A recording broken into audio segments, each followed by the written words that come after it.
رمضان رمضان رمضان يا حبيب رمضان. السلام علیکم. خوجہ پیرائی شیعہ اثناشی جماعت کی جانب سے منعقد کی جانے والی ان فکری نشستوں کا آج 8واں دن ہے. آج کی نشست کا موضوع گناہ کے اثرات اور ترک گناہ ہے، جس سے حجت الاسلام مولانا عابد رضا عرفانی خطاب فرمائیں گے. میں ملتمس ہوں آگاہ سے کہ وہ آئیں اور آ کر آج کی نشست سے خطاب فرمائیں. بر محمد وآل محمد صلوات. اعوذ باللہ من الشیطان الرجیم. بسم اللہ الرحمن الرحیم.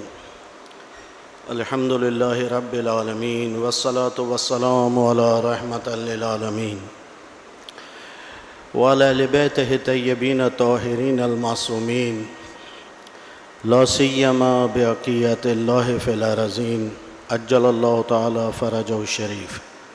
روحی و ارواحنا لہ الفدا لمقدم ترابہ ولعنۃ اللہ علی اعدائہم اجمعین من الآن الی قیام یوم الدین. اما بعد. قال امیر المومنین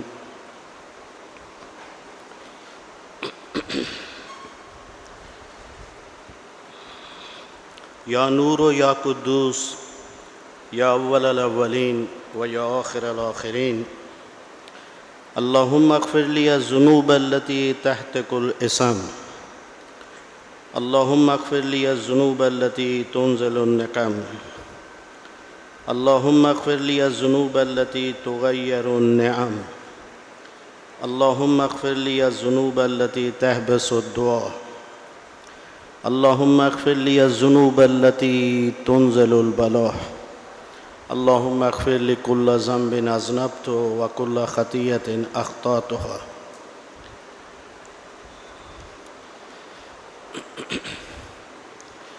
آج شب جمعہ ہے اور دوسرا شب جمعہ ماہ مبارک رمضان کا.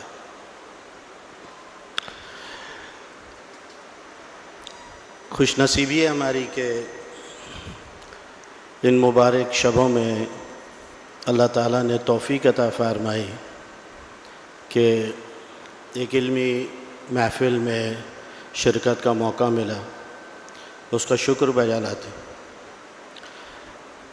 اللہ تعالیٰ کا شکر بجا لاتے ہیں کہ اس نے ماہ رمضان کو درک کرنے کی توفیق عطا فرمائی، اور اس کا شکر بجا لاتے ہیں کہ اس نے روزہ رکھنے کی توفیق عطا فرمائی.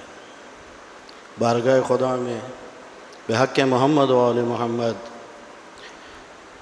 دعا کرتے ہیں کہ خداوند عالم اس ماہ میں ہماری عبادات اور ہماری دعاؤں کو قبول فرمائے اور قرآن مجید کی تلاوت اور اپنی مزید اطاعت کی توفیق عطا فرمائے. یہ دروس کا سلسلہ جو یہاں پر شروع ہے، جس موضوع کے اوپر ہمیں یہاں گفتگو کرنی ہے، وہ بظاہر بہت ہی سادہ سا ہے، لیکن اگر آپ اس میں غور و فکر کریں تو بہت ہی باریکیاں اس کے اندر، اور کوشش کروں گا کہ میں اس کو تھوڑی تفصیل کے ساتھ آپ لوگوں کی خدمت میں عرض کروں. موضوع ہمارا ہے گناہ کے آثار اور گناہ.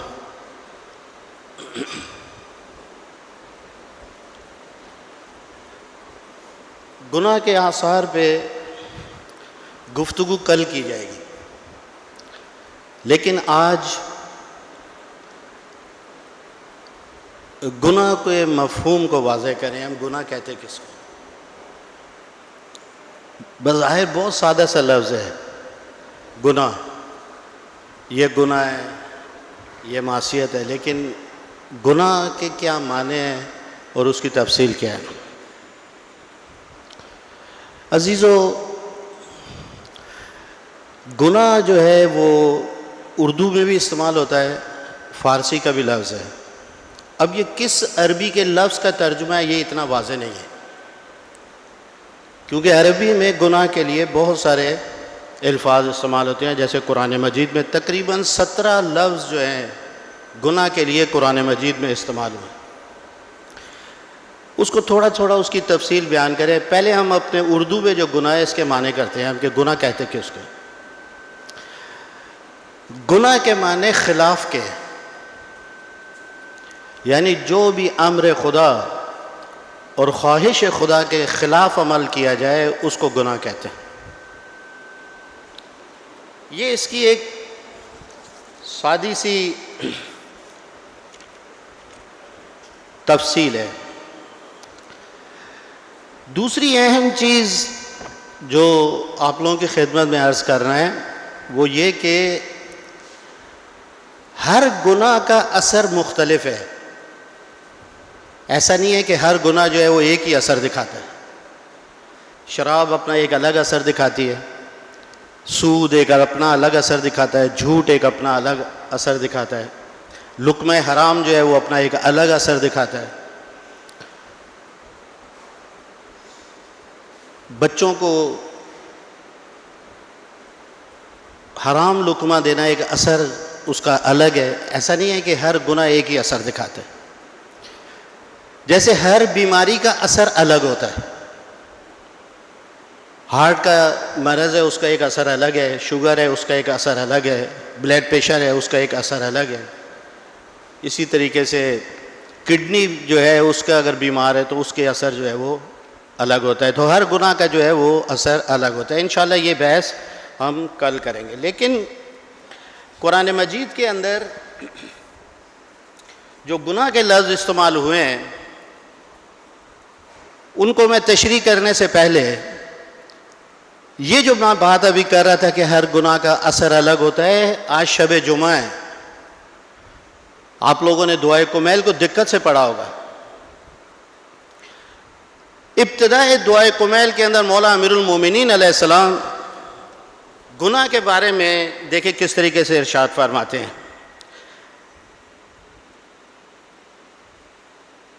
اللہم اغفر لی الذنوب التی تحتک الاسم، خداوندہ میرے ان گناہوں کو بخش دے کہ جو میری ناموس اور عزت میں درار ڈالتے ہیں، یعنی دھبا لگاتے ہیں. یہ ایک گناہ کا اثر. اس کے بعد مولا امیر المومنین فرماتے ہیں اللہم اغفر لی الذنوب التی تنزل النقم، خداوندہ میرے ان گناہوں کو بخش دے کہ جو بلاؤں کو نازل کرتے. یہ ایک الگ گناہ ہے. کچھ گناہ ایسے ہیں کہ جو انسان کی عزت کے اوپر حملہ کرتے ہیں، اس کو متاثر کرتے ہیں. ابھی میں زیادہ تفصیلوں میں نہیں جانا چاہتا ہوں. پیغمبر اکرم کی ایک روایت ہے کہ جو شخص اپنے والدین کی عزت نہیں کرتا ہے دنیا میں وہ یقیناً ذلیل ہو کے مرتا ہے.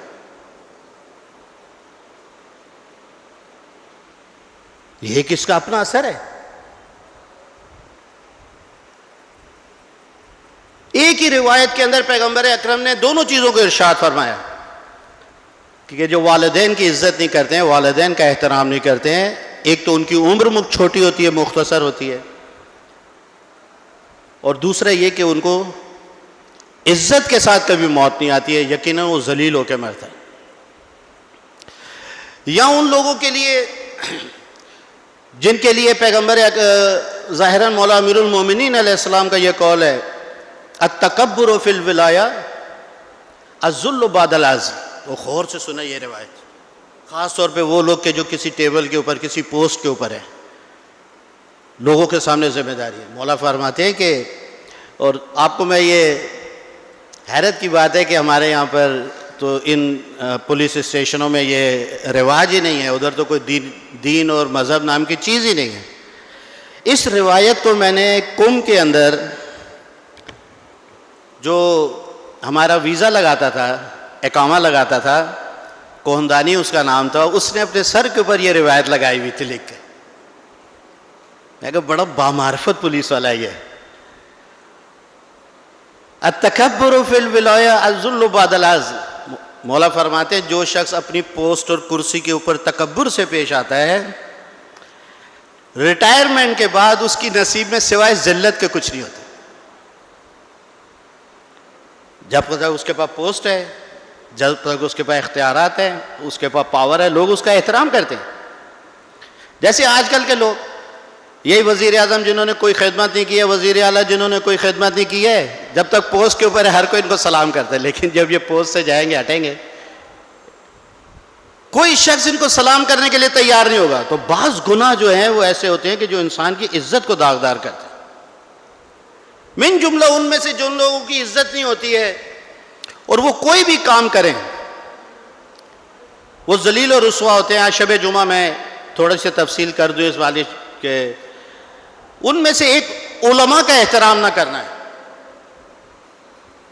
بالکل وہی دو چیزیں جو والدین کے متعلق پیغمبر اکرم نے ارشاد فرمائی تھی، علماء ربانیین، کہ اگر کوئی علماء ربانی کا احترام نہ کرے جس کام میں بھی ہاتھ ڈالے گا کامیاب نہیں ہوگا، شکست اس کا مقدر بنے گی.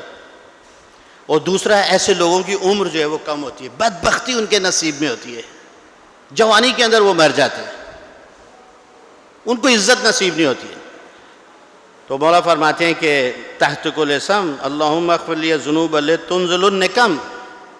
یہ انسان جس کو اللہ تعالیٰ نے بلاؤں کو نازل کرتا ہے، فقر سے بڑھ کر کون سی بھوک اور پیاس سے بڑھ کر کون سا مصیبت اور بلا ہوگا انسان کا.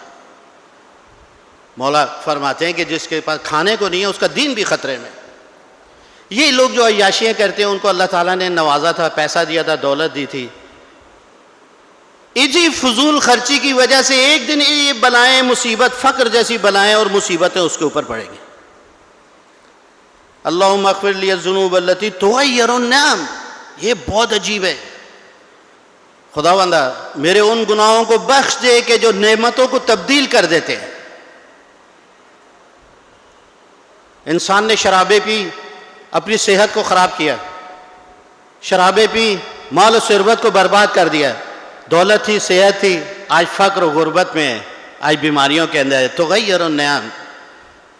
بعض گناہ ایسے ہیں کہ جو نعمتوں کو تبدیل کر دیتے ہیں، صحت جیسی نعمت کو تبدیل کر دیتے ہیں، امیری کو فقیری میں تبدیل کر دیتے ہیں. کتنے لوگ میں آپ کو دکھاؤں کہ جو بادشاہوں جیسی زندگی کرتے تھے آج وہ فقر و فاقے کے اندر مبتلا ہیں. اللہم اغفر لی الذنوب التي تحبس الدعاء. خداوندہ میرے ان گناہوں کو بخش دے کہ جو دعاؤں کو قبول نہیں ہونے دیتے. یہ کون سے گناہ ہیں کہ جو دعاؤں کو قبول نہیں ہونے دیتے؟ ان میں سے ایک بہت ہی اہم گناہ کہ جو دعاؤں کو قبول نہیں ہونے دیتا ہے، جس کے لیے سری ہے، وہ ہے امر بالمعروف و نہی عن المنکر نہ کرنا.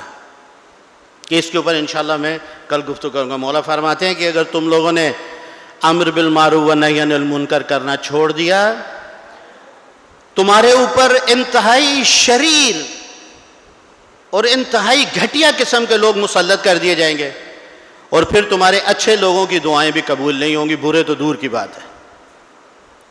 تہجد پڑھنے والے، مستحبات کو انجام دینے والے، ہر وقت احتیاط کے اوپر چلنے والے، کا ایسے لوگ بھی دعائیں کریں گے تو خدا عالم ان کی دعاؤں کو قبول نہیں کرے گا. یہ انشاءاللہ جو ہے وہ کل عرض کرے گا. اللہم اغفر لی الذنوب التي تنزل البلاء. بلاؤں کو نازل کرتے ہیں.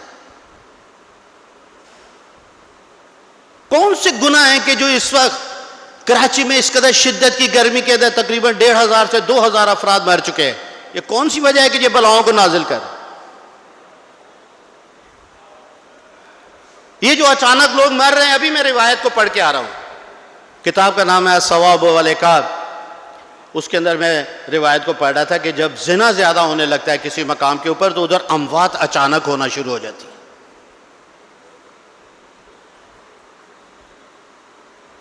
کثرت سے گناہ جب زنا جب ہونا شروع ہو جائے، بیٹھا ہوا انسان ایک دم ختم. صبح صحیح تھا، دوپہر کو اس کا جنازہ پڑا. تنزل البلاء اللہم اغفر لکل ذنب اذنبت. تو خداوندہ اس شب کے اندر جو بھی میں نے گناہ کیا ہے معاف کر دے، اور جو بھی مجھ سے خطا ہوئی ہے مجھے معاف کر. یہ دعائے کمیل کے اندر دیکھیں آپ لوگوں نے، مولا خود بتا رہے ہیں کہ ہر گناہ کا اثر ایک نہیں ہے، گناہ کے آثار مختلف ہیں. اب میں آپ کو قرآن مجید کے اندر جو گناہ کے لیے لفظ استعمال ہوئے ہیں وہ آپ لوگوں کو باری باری عرض کرتا ہوں، شاید اسی کے اندر آج درس کچھ. ذم کہتے ہیں کسی چیز کے پیچھے کی چیز کو، وہی اثر. کیونکہ ہر عمل جو خلاف ہے وہ اپنے پیچھے کوئی نہ کوئی تباہی اور نقصان رکھتا ہے، لہذا اس کو ذم کہا جاتا ہے. قرآن مجید میں یہ ذم کا لفظ تقریباً 35 بار اللہ تعالیٰ نے قرآن مجید کی آیت میں 35 بار لفظ ضم کو استعمال کیا. مثال کے طور پر اگر آپ لوگوں کو کوئی اور چیز سمجھ میں نہیں آ رہی ہے، ایک رانگ سائڈ گاڑی چلائیں آپ، خوب معلوم ہے کہ یہ رانگ سائڈ گاڑی جو ہے بالآخر ایک اپنے بعد ایک خطرہ رکھتی ہے، ایک نقصان رکھتا ہے، اس کے پیچھے ایک ضرور ایک نہ ایک اثر اس کا ہوگا. اور آپ کو مجھے ایک دوست ابھی بتا رہا تھا کہ پاکستان کے اندر اب یہ قانون پتہ ہے کہ اگر رانگ سائڈ گاڑی چلا رہا ہو کوئی اور وہ کسی کو مار دے، چاہے اس کی غلطی سے ہو یا سامنے والے کی غلطی سے ہو، اس کے خلاف قتل کا مقدمہ ہوا، 302 کی FIR اس کے خلاف کٹے. ایک بچہ ہے جو نہ پڑھ رہا ہے نہ ہنر سیکھ رہا ہے، بالآخر وہ جب جوان ہوگا نہ اس کے پاس ہنر ہے نہ اس کے پاس تعلیم ہے. آج جو فقر و فاقے کے اندر مصیبت کے اندر وہ بالکل نفسیاتی طور پہ بیمار ہو چکا ہے وہ شخص، وہ یہ اس کی سستی اور تنبلیوں کا نتیجہ ہے. ایک اسٹوڈنٹ ہے، پڑھتا نہیں ہے، آخر سال کے اندر فیل ہو جاتا ہے، یہ اس کا اپنا قصور ہے. اگر یہ پڑھا ہوتا، اگر یہ محنت کیا ہوتا تو اس طریقے سے آج یہ رسوا نہ ہوتا، نہ اس کے خود رسوا ہوتا نہ اس کے والدین رسوا ہوتے. 35 مرتبہ یہ لفظ ہے. معصیت، معصیت کہتے ہیں عصا یعنی خدا کے حکم سے نکل جانا. وہ ایک قسم کی یعنی خدا عالم نے کہا ہے کہ تم اس چیز کو دیکھو، یہ نہیں دیکھ، یہ اسی کو دیکھتا ہے. خدا عالم کہتا ہے اس کو نہ دیکھو، یہ اسی کو دیکھتا ہے. خدا عالم یہ کرو، یعنی سر پیچی، یعنی اس کی اطاعت اور اس کے حکم سے نکل جانا، اس کو کہتے ہیں معصیت. اس قسم کا خروج بعض اوقات دنیاوی جو ہے وہ اثر رکھتا ہے اور بعض اوقات جو ہے وہ اخروی نقصانات اس کے ہوتے ہیں، بعض اوقات دونوں ہوتے ہیں. قرآن مجید کے اندر یہ لفظ جو ہے وہ 33 بار جو ہے وہ ذکر ہوا ہے. یہ دیکھیں حد خدا سے، بندگی کے حد سے اور حدود سے یہ سر نکل جاتا ہے، اس کو کہتے ہیں معصیت. اسم، تیسرا لفظ جو ہے وہ اسم ہے. اسم جو سستی اور کاہلی کے معنوں کے اندر استعمال ہوتا ہے، یہ کہ اس قسم کا جو انسان جو سستی کرتا ہے حکم خدا کے بجا لانے میں، تو وہ شخص ثواب سے جو ہے وہ محروم ہو جاتا ہے.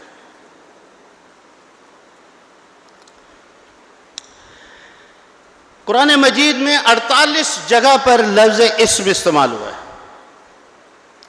سیئہ کبھی اور برے کام کو کہا جاتا ہے. اس کے مقابلے میں، سیئہ کے مقابلے میں حسنہ ہے کہ جو سعادت مندی اور خیر کے لیے استعمال ہوتا ہے. 165 مرتبہ قرآن مجید میں سیئہ کا لفظ استعمال ہوا ہے. سو، یہ سو جو ہے وہ سیئہ سے ہی ہے اور قرآن مجید کے اندر یہ 44 بار بیان ہوا ہے. جرم، جرم جو ہے حقیقت میں لغوی طور پر درخت سے پھل کے الگ ہونے کو کہتے ہیں. اور چونکہ یہ جو انسان ہے جرم کرنے والا یعنی گناہ کرنے والا، کیونکہ سعادت اور خوشبختی کے درخت سے اپنے آپ کو الگ کر لیتا ہے، لہٰذا اس کو کہتے ہیں جرم. جس طریقے سے پھل جو ہے وہ درخت سے الگ ہوتا ہے، چونکہ یہ انسان جو ہے اپنے آپ کو خوشبختی اور سعادت کے درخت سے اپنے آپ کو دور توڑ لیتا ہے، الگ کر لیتا ہے، لہٰذا اس کو کہتے ہیں کہ یہ جرم ہے. 61 مرتبہ یہ قرآن مجید کے اندر لفظ استعمال ہوا ہے. اسی طریقے سے لفظ حرام جو منع کے معنوں میں قرآن مجید کے اندر یہ لفظ مائے مقدس، بعض اوقات ہم کہتے ہیں کہ حرام یعنی یہ اس چیز سے روکا گیا ہے، آپ کو یہ کام نہ کریں. لباس احرام، لباس احرام یعنی جس کے پہنتے ہی بہت ساری چیزیں جو ہے وہ انسان کے اوپر حرام ہو جاتی ہیں، من جملہ ان کے اندر سے بناؤ اور سنگار جو ہے یہ بھی ہے. قرآن مجید میں 75 بار یہ لفظ استعمال ہوا ہے. خطیہ، خطیہ خطا کے معنوں میں ایسا گناہ کہ جو انسان جان بوجھ کر نہ کرے، اس معنوں میں یہ استعمال ہوتا ہے. تقریباً 81 یہ خطیہ کا لفظ جو ہے قرآن مجید میں تقریباً 22 مرتبہ جو ہے وہ استعمال ہوا ہے۔ فسق کے معنی کیا ہے؟ فسق جیسے آپ بادام میں سے گری کو نکال لیتے ہیں، اس کو کہتے ہیں فسق۔ یہ انسان جو گناہ کرنے والا ہے اس کو فسق اس لیے کہتے ہیں کہ یہ بندگی اور اطاعت خدا سے نکل جاتا ہے، لہذا اس کو کہا جاتا ہے کہ یہ فاسق ہے، اس نے حکم خدا کو توڑا ہے، اس نے حدود خدا کو پامال کیا ہے، اور یہ خدا کی اطاعت اور بندگی سے جو ہے وہ نکل گیا، اس کو اس لیے کہتے ہیں کہ یہ فاسق ہے۔ فساد کے معنی کیا ہے؟ فساد، یہ فسق کا لفظ جو ہے قرآن مجید میں 53 بار استعمال ہوا ہے۔ فساد حد اعتدال سے نکل جانا،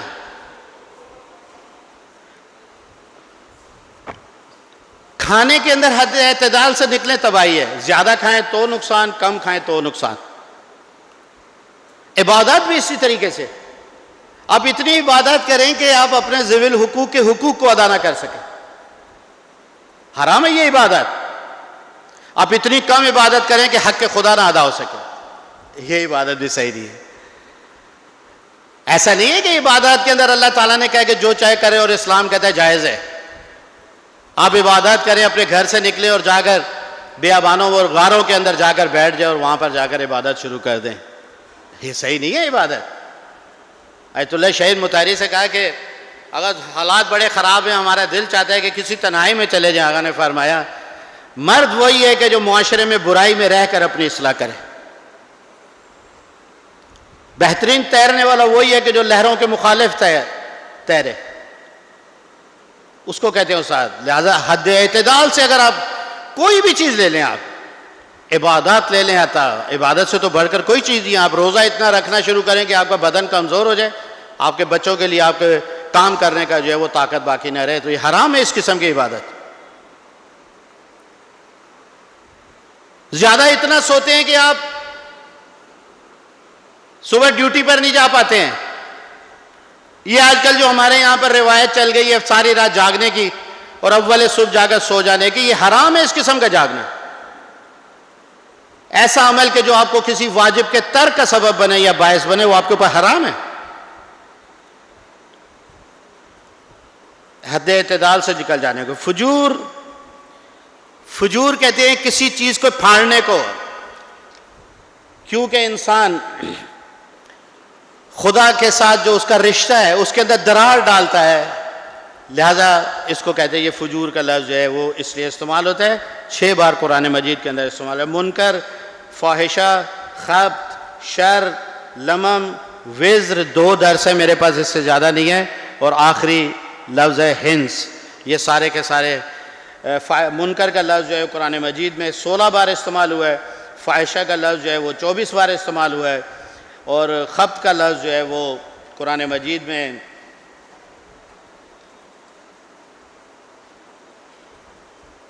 یہ خبث جو ہے وہ ظاہراً 1 یا 2 بار استعمال ہوا ہے۔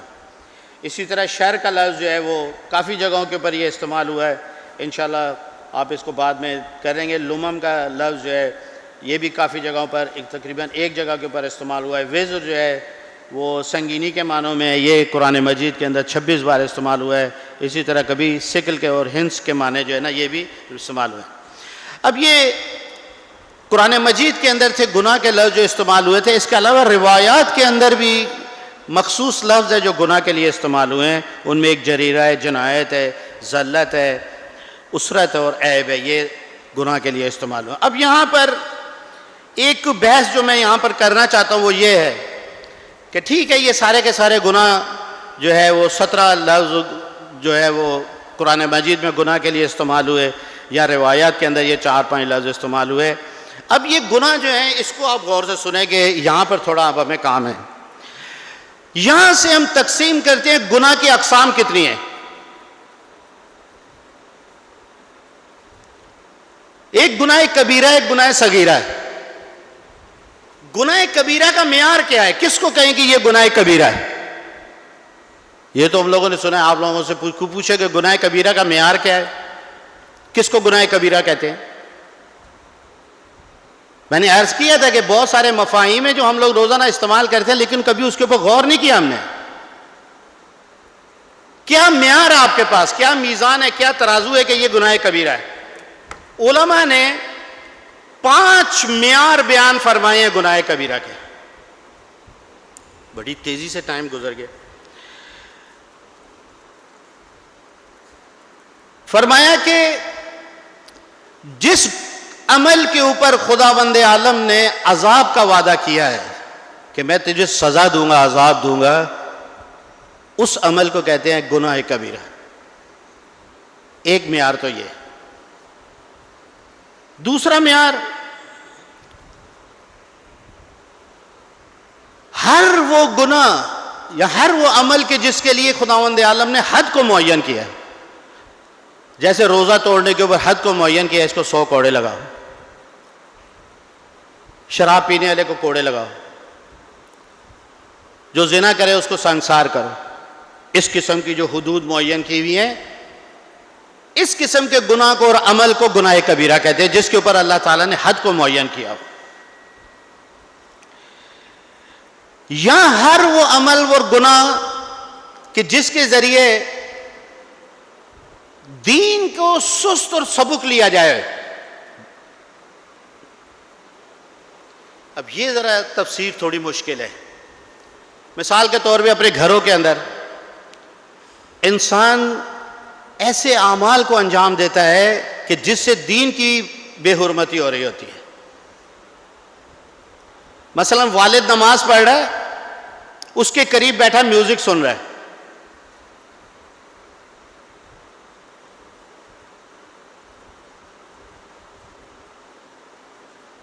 غیر مناسب لباس کے ساتھ خاتون نماز پڑھ رہی ہے, حرم مجلس امام حسین میں جا رہی ہے, جو قطعاً مناسب نہیں ہے, اس محفل کے شان کے مطابق وہ لباس نہیں ہے. یا مثلاً اب آپ لوگ سارے دیندار بیٹھے ہیں, سب کے چہرے کے اوپر داڑھی ہے, داڑھی منڈواتا ہے اور آ کر دینداری کی بات ہے. یہ دین کے اندر سستی اور دین کی بے اعتنائی اور دین کو سست سمجھتا ہے یہ انسان. اس کی کوئی اہمیت ہی نہیں اس کی نظر میں. جبکہ ایک انسان ہے کہ جو معمولی چیزوں کے اندر بھی احتیاط برتتا ہے, تقوی اور پرہیزگاری اختیار کرتا ہے. ہر وہ گناہ کہ جس کی کبیر ہونے کو یعنی اس کے بڑے ہونے کو دلیل سے ثابت کیا جا چکے, جیسے زنا, شراب خوری, جوا, اس قسم کے جو گناہ ہیں قرآن مجید کی صریح واضح آیات اس کے اوپر ہیں کہ یہ حرام ہے. ایسا گناہ کہ جس کے اوپر دلیل واضح و قاطع دلیل ہمارے پاس موجود ہو. اور ہر وہ گناہ, 5واں معیار, ہر وہ گناہ کہ جس کو انجام دینے والے کے لیے قرآن اور روایات کے اندر سخت عذاب کا وعدہ کیا گیا ہے. یہ 5 جو ہے وہ معیار ہیں کہ جن کے ذریعے آپ گناہ کبیرہ اور صغیرہ کو جدا کر سکتے ہیں کہ یہ بڑا ہے اور یہ چھوٹا گناہ ہے. لیکن آپ کو میں ایک عرض کروں بات کہ اگر انسان بامعرفت ہے, دیندار ہے, پرہیزگار ہے, خوف خدا اس کے اندر ہے, ہر گناہ جو ہے وہ بڑا ہے. مولا فرماتے گناہ کو نہ دیکھو گناہ کتنا بڑا ہے, یہ دیکھو کہ کس کے سامنے انجام دے رہے ہیں. تم خدا کی بارگاہ میں اس کو انجام دے رہا. اس لحاظ سے ہر گناہ جو ہے وہ بڑا گناہ ہے. اب کچھ روایات کے اندر میں آپ کو تھوڑی سی معلومات دیتا جاؤں, بعد میں آپ لوگوں کا کام ہے کہ اس کو آپ بعد میں دیکھیں خود کہ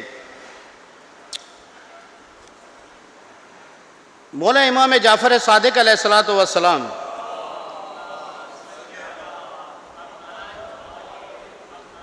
اب گناہ تھوڑا سا ہم شمار کریں نا, گناہ ہیں کون کون سے.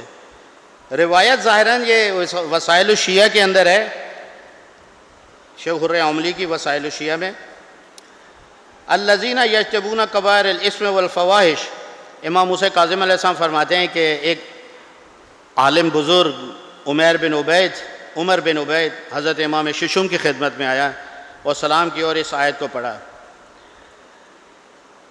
کہا کہ نیک اعمال کرنے والے وہ لوگ ہیں کہ جو اپنے آپ کو بڑے گناہوں سے اور برائی سے اپنے آپ کو بچاتے ہیں. الذین یجتنبون کبائر الاسم والفواحش، سورہ نجم کی 32ویں آیت ہے. اس کے بعد وہ چپ کر گیا. تو مولا نے فرمایا کہ تم کیوں چپ کر گئے ہو؟ کہا کہ مولا میں آپ سے سننا چاہتا ہوں کہ قرآن مجید کے اندر بڑے گناہوں کا تذکرہ کون سا ہے، کبیر گناہ کون سے ہیں. اب یہاں سے جب اس نے مولا کے اوپر چھوڑا کہ آپ بیان فرمائیں قرآن مجید سے، تو مولا نے امام جعفر صادق علیہ السلام نے فرمایا کہ اے عمر اب سنو، تو سب سے پہلا عظیم گناہ شرک ہے. اس کے بعد مولا نے آیت پڑھی وَمَنْ يُشْرِكْ بِاللَّهِ فَقَدْ حَرَّمَ اللَّهُ عَلَيْهِ الْجَنَّةَ. اس کے بعد اثر بھی بتایا کہ شرک کا اثر کیا ہے، اس گناہ کا اثر کیا ہے. مولانا فرمائیں کہ جو خدا کے ساتھ کسی کو شریک قرار دے، خداوند عالم نے جنت کو اس کے اوپر حرام قرار دیا.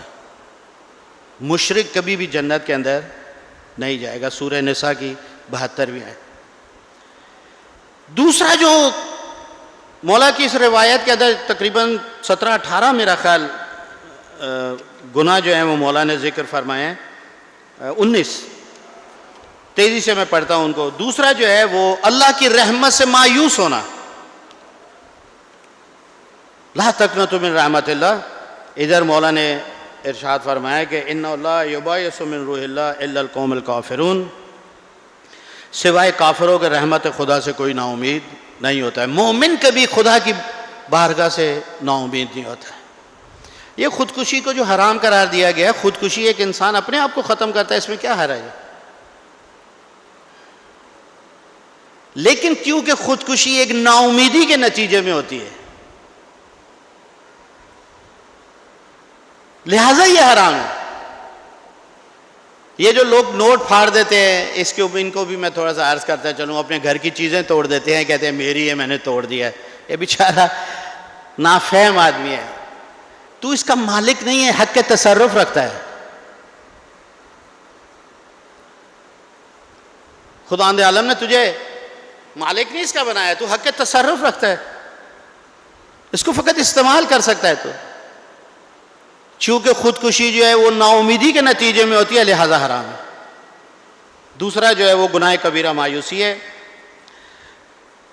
عقوق، والدین کو تنگ کرنا، اذیت دینا.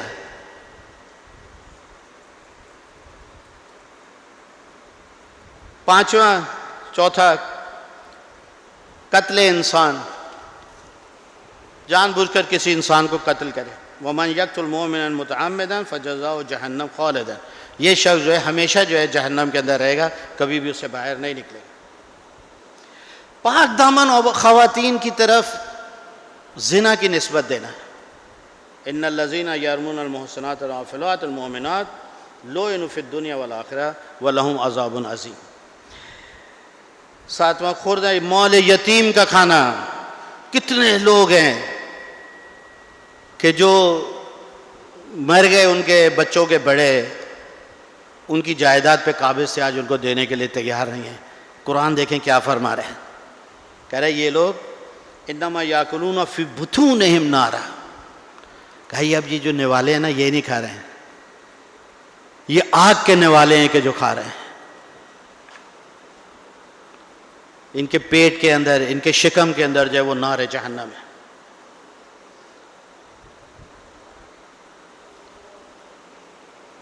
پھر جملہ ان گناہ کبیرہ میں سے جنگ سے فرار کرنا.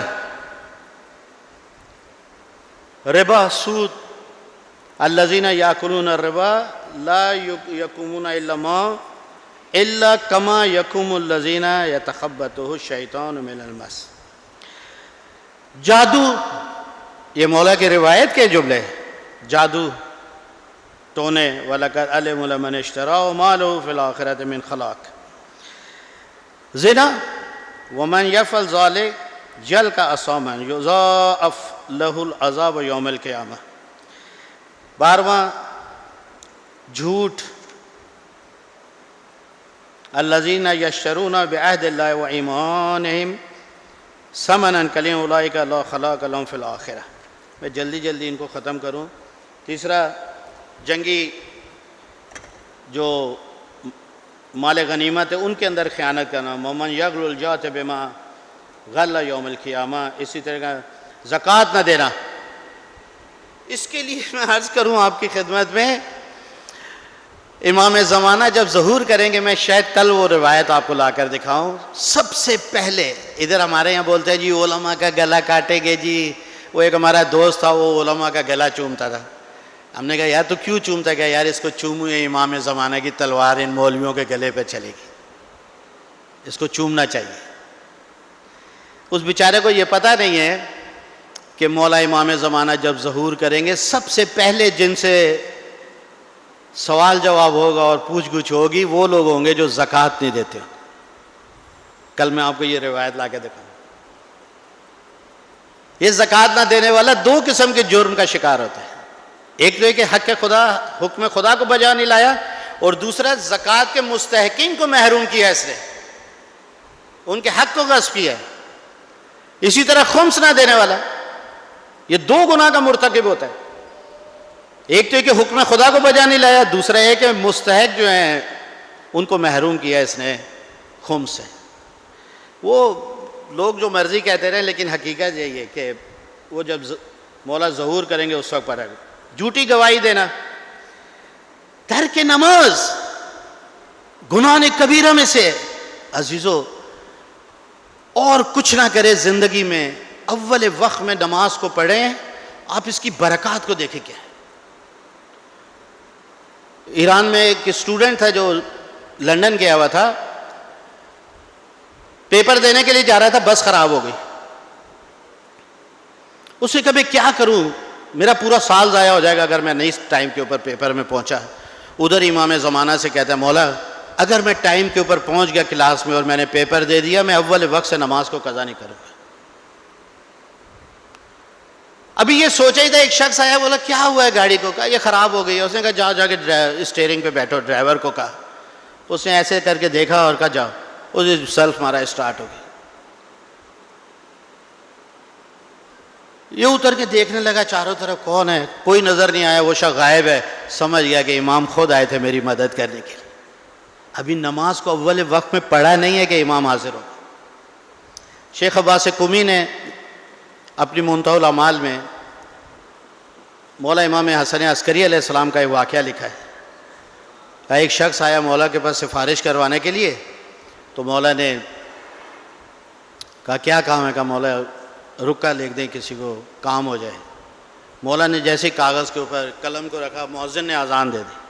مولا نے کاغذ وہیں رکھا، قلم وہیں رکھا، جا کے وضو کر رہا. وضو کرنے کے بعد نماز پڑھی.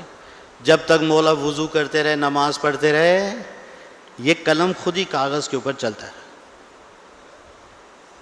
جیسے ہی مولا نے نماز ختم کی، یہ کاغذ کے اوپر قلم اسی طرح رکھے.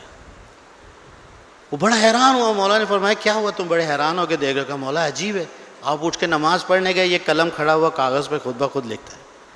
مولا نے فرمایا جو لوگ خدا کے لیے اپنے کاموں کو چھوڑ دیتے ہیں، ان کو انجام دینے کی ذمہ داری خدا خود لے لیتا ہے. یہ ہم لوگ سمجھتے ہیں یار بعد میں ہے، گاہک کھڑا ہوا ہے. وہ ابھی تو ایک گاہک ہے، بعد میں 10 گاہک جو ہے خدا روک بھی دے گا. فوراً انسان جو ہے وہ جیسے ہی نماز کا وقت ہو اس کو پڑھے. اب نماز کو ترک کرنا، میں نے ابھی ایک روایت پڑھی تھی، آج بھی فاطمیہ ہاسپٹل کے اندر مولا فرماتے ہیں کہ جو شخص بے نمازی کی خود نماز پڑھتا ہے، بے نمازی کی مدد کرے، ایک چھوٹے سے کپڑے کے ذریعے یا ایک لقمے کے ذریعے. کانا و قتل سبی نبی، اس نے تقریباً 70 نبیوں کا قتل کیا ہے، جن میں سے پیغمبر فرماتے ہیں اول و محمد، اول و آدم و آخرون محمد. ان میں پہلا آدم ہے اور آخری میں محمد ہوں. جو شخص کسی بے نمازی کی مدد کرے، خود نماز پڑھتا ہے، جو شخص خود ہی نہ نماز پڑھتا ہو. مولا امیر المومنین فرماتے ہیں کہ الفرق بین المومن والکافر الصلاۃ، مومن اور کافر کے درمیان فقط فاصلہ نماز کا ہے. مجھے حیران ہوتی ہے. ابھی بچے بتا رہے تھے کہ خراسان میں وہ نمازی اب نہیں رہے جو اول ماہ رمضان میں تھے. پتہ نہیں خدا کا قد چھوٹا ہو گیا ہے, رنگ اڑ گیا ہے خدا کا, کوئی خوشبو ختم ہو گئی ہے, کچھ کم آ گئی ہے, پتہ نہیں. اب پتہ نہیں وسط نیمہ شعبان اپنے اعمال شب قدر میں پھر خدا کا قد بڑا ہو جائے گا, پھر سارے آ جائیں گے. میری سمجھ سے باہر ہے یہ, آخر ایسا کیوں ہوتا ہے؟ وہی خدا ہے, وہی مسجد ہے, وہی صفے ہے. ترک نماز, من ترک الصلاۃ متعمدا فقط بری من ذمت اللہ و ذمت رسول. کہا کہ جو شخص جان بوجھ کر نماز کو چھوڑ دے وہ بری ذمہ ہے, خدا سے بھی رسول سے بھی. کوئی تعلق ہی نہیں ہے خدا اور اس کے رسول کا اس کے ساتھ. کسی اور کو جا کر اب ڈھونڈے. خدا کہتا ہے میں نے اس کا کوئی ذمہ نہیں, نہ رسول کا کوئی ذمہ ہے. جب رسول اور اللہ کا نہیں ہے تو پھر علی اور حسین کا بھی نہیں ہے, پھر حسن و حسین کا بھی نہیں. اب پتہ نہیں کون سی نمازوں کو یہ کہتے ہیں نماز. خلاصہ یہ کہ یہ پیمان شکنی کسی سے عہد کیا تھا. قطع رحم کے اوپر انشاءاللہ کل روایات میں سناؤں گا آپ کو. کل اگر آپ لوگ ٹائم پر آئے, اس طرح نہیں آئے کہ جو میں شروع کروں تو 3 آدمی بیٹھے, اور اس کے بعد یہ میزان اور معیار شناخت گناہ کہ جو میں نے آپ کی خدمت میں عرض کیے. انشاءاللہ خداوند عالم سے دعا ہے ہماری, خداوند عالم اس ماہ رمضان میں کہ جو ماہ طہور ہے, ماہ عبادت ہے, ماہ ترک گناہ ہے, کچھ بھی نہیں کیا, خدا نے اتنی انعامات ہمیں دے دیے. آپ لوگوں نے خطبہ شعبانیہ ضرور سنا ہوگا, انہوں نے پڑھا ہوگا کہ خدا نے اپنے دسترخوان پہ بلایا. بھائی کوئی لیاقت بھی ہوتی ہے, کوئی صلاحیت بھی ہوتی ہے دسترخوان پہ خدا کے جانے کی. کون سی لیاقت ہمارے میں خدا نے دیکھی؟ ماہ رمضان کو بجائے یہ مغفرت کے ساتھ آتا ہے, یہ رحمت کے ساتھ آ رہا ہے, یہ توبہ کے ساتھ آ رہا ہے ماہ رمضان. کون سی ہم لوگوں نے کام کیا تھا 11 مہینے خدا عالم اتنی انعامات دے رہا ہے. فقط ایک نام اس کو دے, خدا کا اپنے گناہ گار بندوں سے محبت کا اظہار. خدا کا اپنے گناہ گار بندوں سے عشق, محبت. جتنا بھی انسان گناہ گار ہو جائے, چونکہ اس نے پیدا کیا ہے محبت کرتا ہے. وہ سال میں ایک دفعہ موقع فراہم کرتا ہے. پھر ماہ رمضان کے اندر شب قدر کو قرار دیا, ابھی 3 دن اور بھی ہیں تمہارے پاس, اٹھاؤ فیض کتنا اٹھانا چاہتے ہو. ایک مرتبہ فقط بارگاہ خدا میں آ کے کہو خداوندہ میں نے گناہ کیا, شرمندہ ہوں. خدا میں نے گناہ کیا, شرمندہ ہوں. ایک لمحے کی ندامت آپ کو ولی کے اندر تبدیل کر دی. کوئی ندامت کرے. سب سے مرد وہ ہے, سب سے بہادر انسان وہ ہے کہ جو اپنے گناہ کا اعتراف کرے, اپنی غلطی کا اعتراف کرے. اور اپنے خالق کے سامنے اعتراف کرنا سعادت کی بات ہے. بارگاہ خدا میں جائیں, اپنے غلطی کا, خدا میں نے غلطی کی ہے, بہانے نہ تراشے ادھر. ماہ رمضان ہے,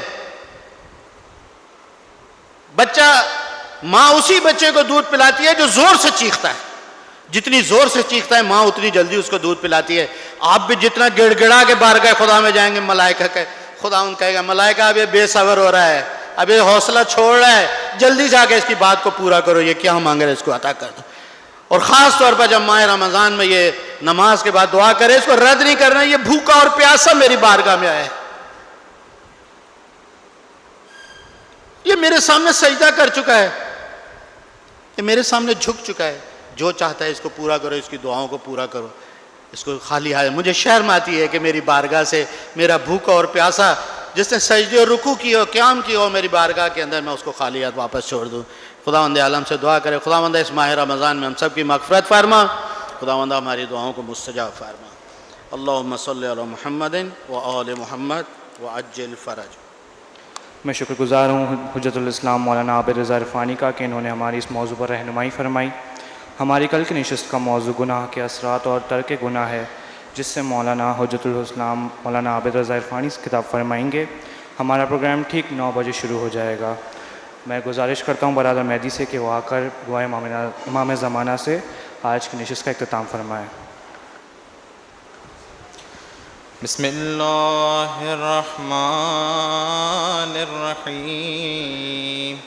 اللهم كن لوليك الحجة بن الحسن صلواتك عليه وعلى آبائه في هذه الساعة وفي كل ساعة وليا وحافظا وقائدا وناصرا ودليلا وعينا حتى تسكنه أرزك طوعا وتمتعه فيها طويلا برحمتك يا أرحم الراحمين. بمحمد وعلى محمد صلوات.